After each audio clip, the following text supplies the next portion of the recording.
ಓಂ ಶಾಂತಿ. ಇಂದಿನ ದಿನಾಂಕ 18/1/2021. ಬಾಪ್ತಾದ 18 ಜನವರಿ ಪಿತಾಶ್ರೀ ಜಿಯವರ ಪುಣ್ಯ ಸ್ಮೃತಿ ದಿವಸದಂದು ಬೆಳಗಿನ ಕ್ಲಾಸಿನಲ್ಲಿ ಓದಲು ಬಾಪ್ತಾದರವರ ಅಮೂಲ್ಯ ಮಹಾವಾಕ್ಯ. ಮಧುರ ಮಕ್ಕಳೇ, ಒಬ್ಬ ತಂದೆಯ ನೆನಪಿನಿಂದ ನೀವು ಸುಪ್ರೀಂ ಆಗಬೇಕಾದರೆ ಅಪ್ಪಿತಪ್ಪಿಯೂ ಸಹ ಬೇರೆ ಯಾರನ್ನೂ ನೆನಪು ಮಾಡಬಾರದು. ಓಂ ಶಾಂತಿ. ಬೇಹದ್ದಿನ ತಂದೆ ಕುಳಿತು ಮಕ್ಕಳಿಗೆ ತಿಳುವಳಿಕೆ ನೀಡುತ್ತಿದ್ದಾರೆ. ಮಧುರ ಮಕ್ಕಳೇ, ನಿಮ್ಮನ್ನು ಆತ್ಮ ಎಂದು ತಿಳಿದು ನಾನು ತಂದೆಯನ್ನು ನೆನಪು ಮಾಡಿ ಮತ್ತು ನಿಮ್ಮ ಮನೆಯನ್ನು ನೆನಪು ಮಾಡಿ ಅದಕ್ಕೆ ಹೇಳಲಾಗುವುದು ಟವರ್ ಆಫ್ ಸೈಲೆನ್ಸ್, ಶಾಂತಿ ಸ್ತಂಭ. ಟವರ್ ಆಫ್ ಸುಖ. ಟವರ್ ಎಂದರೆ ಬಹಳ ಎತ್ತರದಲ್ಲಿರುತ್ತದೆ. ನೀವು ಅಲ್ಲಿ ಹೋಗಲು ಪುರುಷಾರ್ಥ ಮಾಡುತ್ತಿರುವಿರಿ. ಎತ್ತರದಲ್ಲಿ ಎತ್ತರ ಟವರ್ ಆಫ್ ಸೈಲೆನ್ಸ್ ಮೇಲೆ ನೀವು ಹೇಗೆ ಹೋಗಲು ಸಾಧ್ಯ? ಇಲ್ಲಿಯೂ ಸಹ ಟವರ್ನಲ್ಲಿ ವಾಸಿಸುವ ತಂದೆ ಕುಳಿತು ಕಲಿಸುತ್ತಿದ್ದಾರೆ. ಮಕ್ಕಳೇ, ನಿಮ್ಮನ್ನು ಆತ್ಮ ಎಂದು ತಿಳಿಯಿರಿ. ನಾವು ಆತ್ಮಗಳು ಶಾಂತಿಧಾಮದ ನಿವಾಸಿಗಳು. ಅದಾಗಿದೆ ತಂದೆಯ ಮನೆ. ಇದಕ್ಕೆ ನಡೆಯುತ್ತಾ ತಿರುಗಾಡುತ್ತಾ ಅಭ್ಯಾಸ ಮಾಡಬೇಕು. ನಿಮ್ಮನ್ನು ಆತ್ಮ ಎಂದು ತಿಳಿದುಕೊಳ್ಳಿ ಮತ್ತು ಶಾಂತಿಧಾಮ ಸುಖಧಾಮವನ್ನು ನೆನಪು ಮಾಡಿ. ತಂದೆಗೆ ಗೊತ್ತಿದೆ ಇದರಲ್ಲೇ ಪರಿಶ್ರಮವಿದೆ ಎಂದು. ಯಾರು ಆತ್ಮ ಅಭಿಮಾನಿಯಾಗಿರುತ್ತಾರೆ ಅವರಿಗೆ ಹೇಳಲಾಗುವುದು ಮಹಾವೀರ. ನೆನಪಿನಿಂದಲೇ ನೀವು ಮಹಾವೀರ ಸುಪ್ರೀಂ ಆಗುವಿರಿ. ಸುಪ್ರೀಂ ಅರ್ಥಾತ್ ಶಕ್ತಿಶಾಲಿ. ಮಕ್ಕಳಿಗೆ ಖುಷಿಯಾಗಬೇಕು. ಸ್ವರ್ಗದ ಮಾಲೀಕರನ್ನಾಗಿ ಮಾಡುವಂತಹ ಬಾಬಾ, ವಿಶ್ವದ ಮಾಲೀಕರನ್ನಾಗಿ ಮಾಡುವಂತಹ ಬಾಬಾ ನಮಗೆ ಓದಿಸುತ್ತಿದ್ದಾರೆ. ಆತ್ಮದ ಬುದ್ಧಿ ತಂದೆಯ ಕಡೆ ಹೋಗಿಬಿಡುವುದು. ಇದಾಗಿದೆ ಆತ್ಮನ ಪ್ರೀತಿ ಒಬ್ಬ ತಂದೆಯ ಜೊತೆ. ಬೆಳಿಗ್ಗೆ ಬೆಳಿಗ್ಗೆ ಎದ್ದು ಬಾಬಾರವರ ಜೊತೆ ಮಧುರ ವಾರ್ತಾಲಾಪ ಮಾಡಿ, ಬಾಬಾ ನಿಮ್ಮದು ಚಮತ್ಕಾರವಾಗಿದೆ. ನಮ್ಮ ಸ್ವಪ್ನದಲ್ಲೇ ಇರಲಿಲ್ಲ. ನೀವು ನಮ್ಮನ್ನು ಸ್ವರ್ಗದ ಮಾಲೀಕರನ್ನಾಗಿ ಮಾಡುವಿರೆಂದು. ಬಾಬಾ, ನಾವು ನಿಮ್ಮ ಶಿಕ್ಷಣದ ಮೇಲೆ ಖಂಡಿತ ನಡೆಯುತ್ತೇವೆ. ಯಾವುದೇ ಪಾಪದ ಕೆಲಸ ಮಾಡುವುದಿಲ್ಲ. ಬಾಬನ ತರಹ ಪುರುಷಾರ್ಥ ಮಾಡುತ್ತೇವೆ. ಮಕ್ಕಳಿಗೂ ಸಹ ಹೇಳುತ್ತೇವೆ, ಶಿವಬಾಬನಿಗೆ ಎಷ್ಟೊಂದು ಮಕ್ಕಳಿದ್ದಾರೆ. ಕಾಳಜಿಯಂತೂ ಇರುವುದಲ್ಲವೇ? ಎಷ್ಟು ಮಕ್ಕಳ ಸಂಭಾಲನೆಯಾಗುತ್ತದೆ. ಇಲ್ಲಿ ನೀವು ಈಶ್ವರಿಯ ಪರಿವಾರದಲ್ಲಿ ಕುಳಿತಿರುವಿರಿ. ತಂದೆ ಸನ್ಮುಖದಲ್ಲಿ ಕುಳಿತಿದ್ದಾರೆ. ನಿಮ್ಮ ಜೊತೆಯಲ್ಲೇ ತಿನ್ನುವೆವು, ನಿಮ್ಮ ಜೊತೆಯಲ್ಲೇ ಕುಳಿತುಕೊಳ್ಳುವೆವು. ನೀವು ತಿಳಿದಿರುವಿರಿ. ಶಿವಬಾಬಾ ಇವರಲ್ಲಿ ಬಂದು ಹೇಳುತ್ತಾರೆ, ಮಧುರ ಮಕ್ಕಳೇ, ಮಾಮೇಕಂ ಯಾದ್ ಕರೋ, ನನ್ನೊಬ್ಬನನ್ನೇ ನೆನಪು ಮಾಡಿ. ದೇಹ ಸಹಿತ ದೇಹದ ಎಲ್ಲ ಸಂಬಂಧಗಳನ್ನು ಮರೆತು ಬಿಡಿ. ಇದು ಅಂತಿಮ ಜನ್ಮವಾಗಿದೆ. ಈ ಹಳೆಯ ಜಗತ್ತು, ಹಳೆಯ ದೇಹ ಸಮಾಪ್ತಿಯಾಗುವುದಿದೆ. ಗಾದೆ ಮಾತು ಇದೆ, ನೀವು ಸತ್ತರೆ ನಿಮ್ಮ ಪಾಲಿಗೆ ಜಗತ್ತೇ ಸತ್ತ ಹಾಗೆ ಎಂದು. ಪುರುಷಾರ್ಥಕ್ಕಾಗಿ ಸಂಗಮ ಯುಗದ ಸ್ವಲ್ಪವೇ ಸಮಯ ಬಾಕಿ ಇದೆ.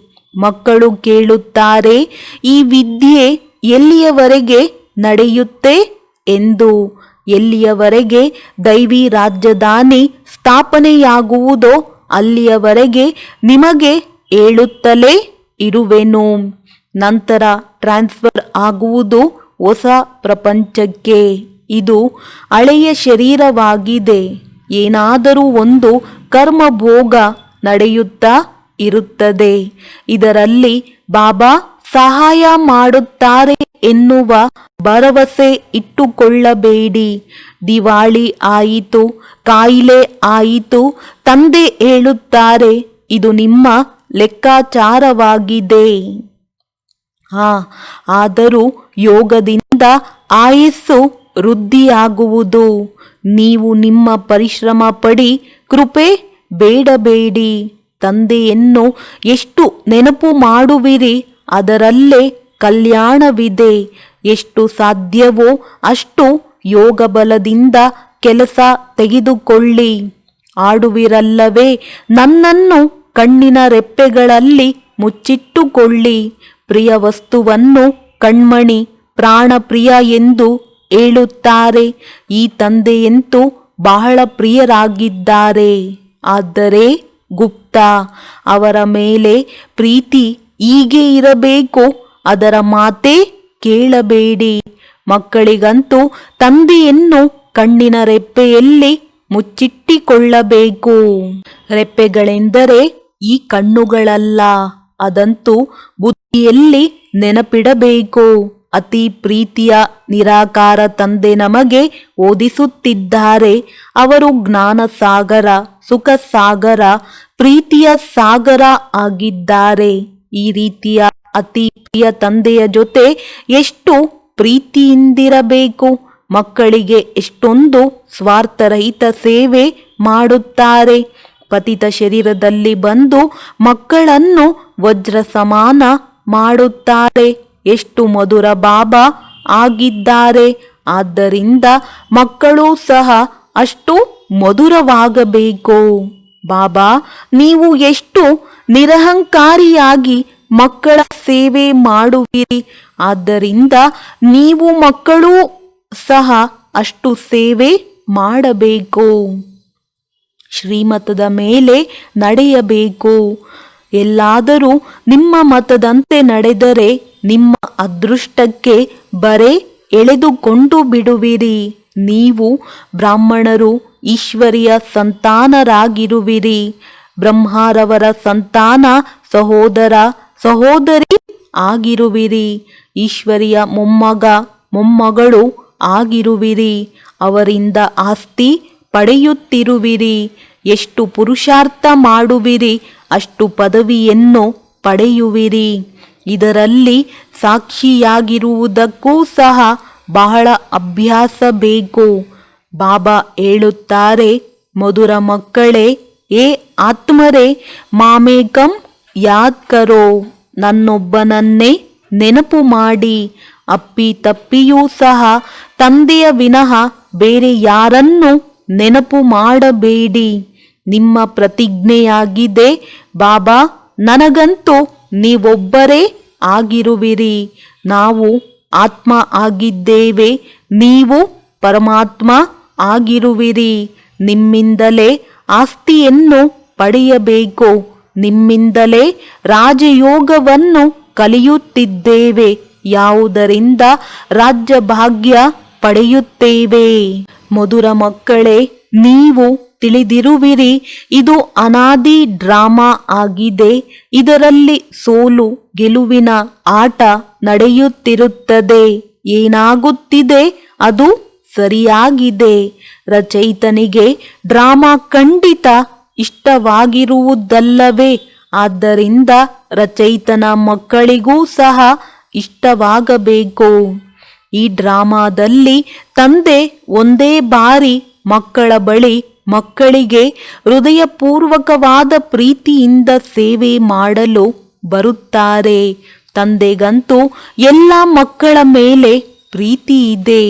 ನೀವು ತಿಳಿದಿರುವಿರಿ, ಸತ್ಯಯುಗದಲ್ಲಿಯೂ ಸಹ ಎಲ್ಲರೂ ಒಬ್ಬರು ಇನ್ನೊಬ್ಬರನ್ನು ಬಹಳ ಪ್ರೀತಿ ಮಾಡುತ್ತಾರೆ. ಪ್ರಾಣಿಗಳಲ್ಲಿಯೂ ಸಹ ಪ್ರೀತಿ ಇರುತ್ತದೆ. ಈ ರೀತಿ ಯಾವುದೇ ಪ್ರಾಣಿಗಳಿರುವುದಿಲ್ಲ ಯಾವುದು ಪ್ರೀತಿಯಿಂದ ಇಲ್ಲದೆ ಇರುವುದು. ಆದ್ದರಿಂದ ನೀವು ಮಕ್ಕಳು ಇಲ್ಲಿ ಮಾಸ್ಟರ್ ಪ್ರೀತಿಯ ಸಾಗರರಾಗಬೇಕು. ಇಲ್ಲಿ ಆದಾಗ ಅಲ್ಲಿ ಸಂಸ್ಕಾರ ಅವಿನಾಶಿಯಾಗಿ ಬಿಡುವುದು.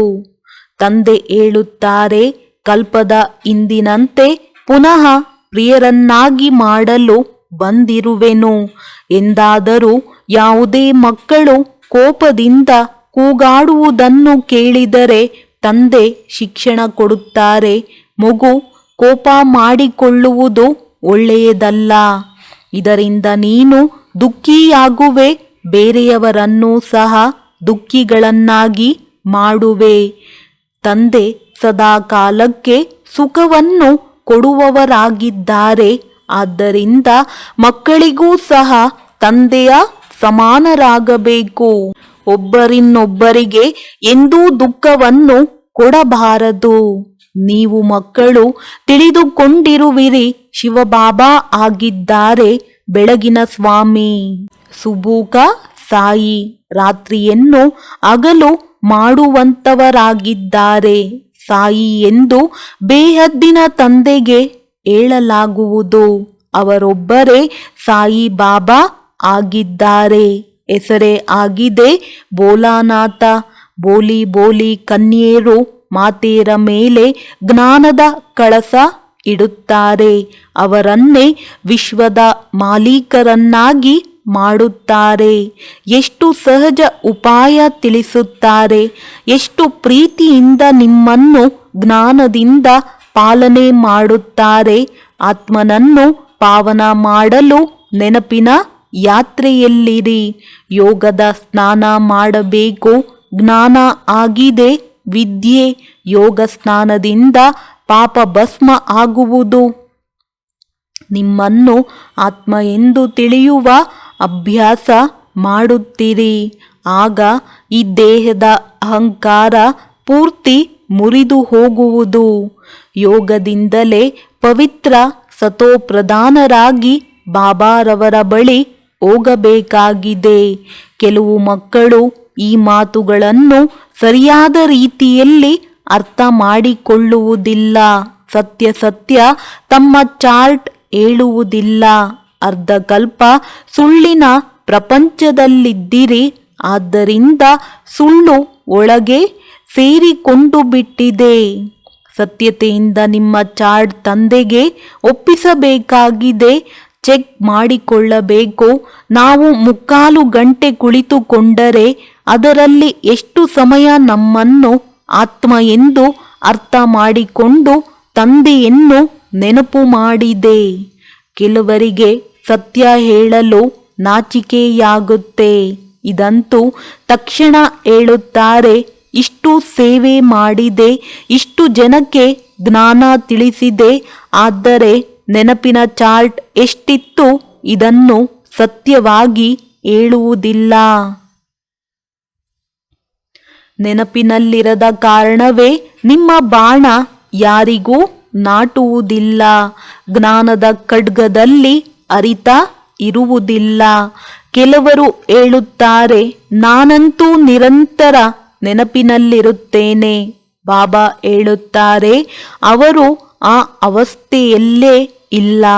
ನಿರಂತರ ನೆನಪಿನಲ್ಲಿದ್ದಿದ್ದೇ ಆದರೆ ಕರ್ಮಾತೀತ ಅವಸ್ಥೆ ಆಗಿಬಿಡಬೇಕಿತ್ತು. ಜ್ಞಾನದ ಪರಾಕಾಷ್ಠ ಕಂಡು ಬರಬೇಕು. ಇದರಲ್ಲಿ ದೊಡ್ಡ ಪರಿಶ್ರಮವಿದೆ. ವಿಶ್ವದ ಮಾಲೀಕ ಹಾಗೆಯೇ ಸುಮ್ಮನೆ ಆಗಿಬಿಡುವುದಿಲ್ಲ. ಒಬ್ಬ ತಂದೆಯ ವಿನಃ ಬೇರೆ ಯಾರದು ನೆನಪಿರಬಾರದು. ಈ ದೇಹವೂ ಸಹ ನೆನಪಿಗೆ ಬರಬಾರದು. ಈ ಅವಸ್ಥೆ ನಿಮಗೆ ಅಂತ್ಯದಲ್ಲಿ ಆಗುವುದು. ನೆನಪಿನ ಯಾತ್ರೆಯಿಂದಲೇ ನಿಮ್ಮ ಸಂಪಾದನೆ ಆಗುತ್ತಿರುವುದು. ಒಂದು ವೇಳೆ ಶರೀರ ಬಿಟ್ಟರೆ ಮತ್ತೆ ಸಂಪಾದನೆ ಮಾಡಲಾಗುವುದಿಲ್ಲ. ಬಲೆ ಆತ್ಮ ಸಂಸ್ಕಾರವನ್ನು ತೆಗೆದುಕೊಂಡು ಹೋಗುತ್ತದೆ. ಆದರೆ ಟೀಚರ್ ಅಂತೂ ಬೇಕಲ್ಲವೇ ನಮಗೆ ಪುನಃ ಸ್ಮೃತಿ ತರಿಸಲು. ತಂದೆ ಗಳಿಗೆ ಗಳಿಗೆ ಸ್ಮೃತಿ ತರಿಸುತ್ತಿರುತ್ತಾರೆ. ಈ ರೀತಿ ಬಹಳ ಮಕ್ಕಳಿದ್ದಾರೆ. ಯಾರು ಗೃಹಸ್ಥ ವ್ಯವಹಾರದಲ್ಲಿರುತ್ತಾ ನೌಕರಿ ಇತ್ಯಾದಿಯನ್ನು ಮಾಡುತ್ತಾ ಇನ್ನೂ ಉನ್ನತ ಪದವಿಯನ್ನು ಪಡೆಯಲು ಶ್ರೀಮತದಂತೆ ನಡೆದು ತಮ್ಮ ಭವಿಷ್ಯವನ್ನೂ ಸಹ ಜಮಾ ಮಾಡಿಕೊಳ್ಳುತ್ತಿರುತ್ತಾರೆ. ಬಾಬಾರವರಿಂದ ಸಲಹೆಯನ್ನು ಪಡೆಯುತ್ತಿರುತ್ತಾರೆ. ಹಣ ಇದೆ, ಅದನ್ನು ಹೇಗೆ ಸಫಲ ಮಾಡಿಕೊಳ್ಳುವುದು? ಬಾಬಾ ಹೇಳುತ್ತಾರೆ, ಸೆಂಟರ್ ತೆರೆಯಿರಿ, ಅದರಿಂದ ಬಹಳ ಜನರ ಕಲ್ಯಾಣವಾಗುವುದು. ಮನುಷ್ಯರು ದಾನ ಪುಣ್ಯ ಇತ್ಯಾದಿ ಮಾಡುತ್ತಾರೆ, ಮುಂದಿನ ಜನ್ಮದಲ್ಲಿ ಅದರ ಫಲ ಸಿಗುತ್ತದೆ. ನಿಮಗೂ ಸಹ ಭವಿಷ್ಯ 21 ಜನ್ಮಕ್ಕಾಗಿ ರಾಜ್ಯ ಭಾಗ್ಯ ಸಿಗುತ್ತದೆ. ಇದು ನಿಮ್ಮ ನಂಬರ್ 1 ಬ್ಯಾಂಕ್ ಆಗಿದೆ. ಇದರಲ್ಲಿ 4 ಆಣೆ ಹಾಕಿದರೆ ಭವಿಷ್ಯದಲ್ಲಿ 1000 ಆಗಿಬಿಡುವುದು. ಕಲ್ಲಿನಿಂದ ಪಾರಸ ಆಗಿಬಿಡುವುದು. ನಿಮ್ಮ ಪ್ರತಿ ವಸ್ತು ಪಾರಸ ಆಗಿಬಿಡುವುದು. ಬಾಬಾ ಹೇಳುತ್ತಾರೆ, ಮಧುರ ಮಕ್ಕಳೇ, ಉನ್ನತ ಪದವಿ ಪಡೆಯಬೇಕೆಂದರೆ ಮಾತಾಪಿತಾರವರನ್ನು ಪೂರ್ತಿ ಫಾಲೋ ಮಾಡಿ ಮತ್ತು ನಿಮ್ಮ ಕರ್ಮೇಂದ್ರಿಯಗಳ ಮೇಲೆ ಕಂಟ್ರೋಲ್ ಇಟ್ಟುಕೊಳ್ಳಿ. ಒಂದು ವೇಳೆ ಕರ್ಮೇಂದ್ರಿಯಗಳು ವಶದಲ್ಲಿಲ್ಲವೆಂದರೆ ಚಲನೆ ಸರಿಯಾಗಿರುವುದಿಲ್ಲ. ಉನ್ನತ ಪದವಿಯಿಂದ ವಂಚಿತರಾಗಿ ಬಿಡುವಿರಿ. ನಿಮ್ಮ ಚಲನೆಯನ್ನು ಸುಧಾರಣೆ ಮಾಡಿಕೊಳ್ಳಿ. ಜಾಸ್ತಿ ಇಚ್ಛೆಗಳನ್ನು ಇಟ್ಟುಕೊಳ್ಳಬೇಡಿ. ಬಾಬಾ, ನೀವು ಮಕ್ಕಳಿಗೆ ಎಷ್ಟು ಜ್ಞಾನದ ಶೃಂಗಾರ ಮಾಡಿ ಸತ್ಯಯುಗದ ಮಹಾರಾಜ ಮಹಾರಾಣಿಯನ್ನಾಗಿ ಮಾಡುತ್ತಾರೆ. ಇದರಲ್ಲಿ ಸಹನಶೀಲತೆಯ ಗುಣ ಬಹಳ ಚೆನ್ನಾಗಿ ಇರಬೇಕು. ದೇಹದ ಮೇಲೆ ತುಂಬಾ ಹೆಚ್ಚು ಮೋಹ ಇರಬಾರದು. ಯೋಗ ಬಲದಿಂದಲೇ ಕೆಲಸ ತೆಗೆದುಕೊಳ್ಳಬೇಕು. ಬಾಬನಿಗೆ ಎಷ್ಟೇ ಕೆಮ್ಮು ದಮ್ಮು ಇರುತ್ತಿತ್ತು, ಆದರೂ ಸಹ ಸದಾ ಸೇವೆಯಲ್ಲಿ ತತ್ಪರರಾಗಿರುತ್ತಿದ್ದರು. ಜ್ಞಾನಯೋಗದಿಂದ ಶೃಂಗಾರ ಮಾಡಿ ಮಕ್ಕಳನ್ನು ಲಾಯಕ್ಕಾಗಿ ಮಾಡುತ್ತಾರೆ. ನೀವು ಈಗ ಈಶ್ವರಿಯ ಮಡಿಲಿನಲ್ಲಿ, ಮಾತಾಪಿತರ ಮಡಿಲಿನಲ್ಲಿ ಕುಳಿತಿರುವಿರಿ. ತಂದೆ ಬ್ರಹ್ಮಮುಖದಿಂದ ನೀವು ಮಕ್ಕಳಿಗೆ ಜನ್ಮ ಕೊಡುತ್ತಾರೆ ಅಂದ ಮೇಲೆ ಇವರು ತಾಯಿಯಾದರು. ಆದರೂ ನಿಮ್ಮ ಬುದ್ಧಿ ಶಿವಬಾಬಾರವರ ಕಡೆ ಹೋಗುತ್ತದೆ. ನೀವು ಮಾತ್ಪಿತರು, ನಾವು ನಿಮ್ಮ ಬಾಲಕರು. ನೀವು ಸರ್ವಗುಣ ಸಂಪನ್ನ ಇಲ್ಲಿ ಆಗಬೇಕಿದೆ. ಗಳಿಗೆ ಗಳಿಗೆ ಮಾಯೆಯಿಂದ ಸೋಲನ್ನನುಭವಿಸಬೇಡಿ. ಒಳ್ಳೆಯದು. ಮಧುರಾತಿ ಮಧುರ ಅಗಲಿ ಹೋಗಿ ಮರಳಿ ಸಿಕ್ಕಿರುವ ಮಕ್ಕಳ ಪ್ರತಿ ಮಾತ್ಪಿತಾ ಬಾಪ್ತಾದರವರ ನೆನಪು, ಪ್ರೀತಿ ಹಾಗೂ ಸುಪ್ರಭಾತ. ಆತ್ಮಿಕ ಮಕ್ಕಳಿಗೆ ಆತ್ಮಿಕ ತಂದೆಯ ನಮಸ್ತೆ. ಅವ್ಯಕ್ತ ಮಹಾವಾಕ್ಯ. ಎಲ್ಲರೂ ಯೋಗಯುಕ್ತ ಮತ್ತು ಯುಕ್ತಿಯುಕ್ತ ಸ್ಥಿತಿಯಲ್ಲಿ ಸ್ಥಿತರಾಗಿರುತ್ತಾ ನಿಮ್ಮ ಕಾರ್ಯ ಮಾಡುತ್ತಿರುವಿರ. ಏಕೆಂದರೆ ವರ್ತಮಾನ ಸಮಯ ಪ್ರಮಾಣ, ಸಂಕಲ್ಪ, ಮಾತು ಮತ್ತು ಕರ್ಮ ಈ ಮೂರೂ ಸಹ ಯೋಗಯುಕ್ತವಾಗಿರಬೇಕು. ಆಗಲೇ ಸಂಪನ್ನ ಹಾಗೂ ಸಂಪೂರ್ಣ ಆಗಲು ಸಾಧ್ಯ. 4 ಕಡೆಯ ವಾತಾವರಣ ಯೋಗಯುಕ್ತ ಮತ್ತು ಯುಕ್ತಿಯುಕ್ತವಾಗಿರಲಿ.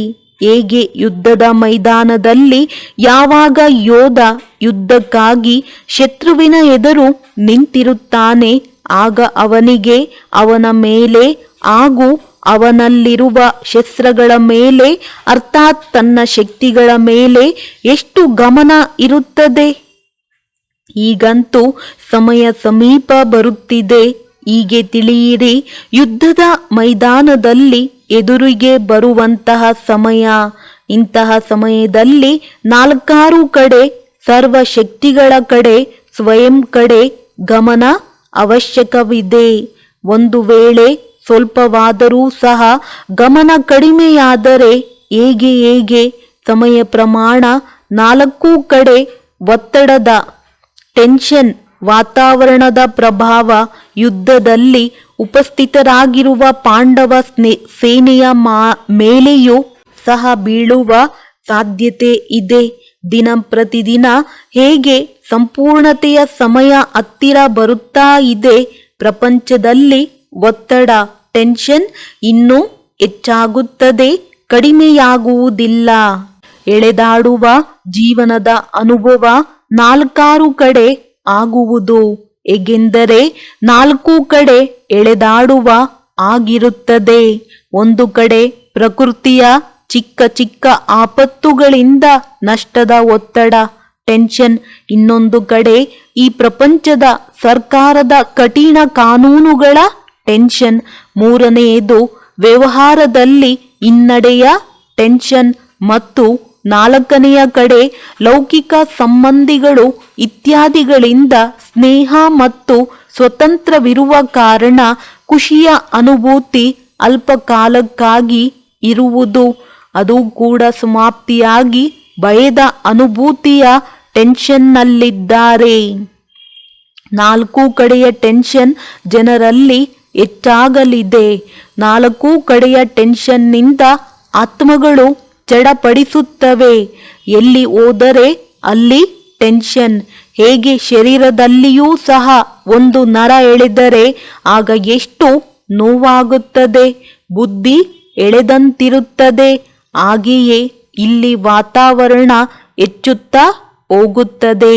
ಹೇಗೆಂದರೆ ಏನು ಒಂದು ಜೀವನಾಧಾರ ಕಾಣುತ್ತಿಲ್ಲ, ಏನು ಮಾಡುವುದು? ಒಂದು ವೇಳೆ ಹೌದು ಎಂದರೂ ಎಳೆದಾಟ, ಇಲ್ಲ ಎಂದರೂ ಎಳೆದಾಟ. ಸಂಪಾದನೆ ಮಾಡಿದರೂ ಕಷ್ಟ, ಮಾಡದೇ ಇದ್ದರೂ ಕಷ್ಟ, ಕೂಡಿಟ್ಟರೂ ಕಷ್ಟ, ಮಾಡದೇ ಇದ್ದರೂ ಕಷ್ಟ.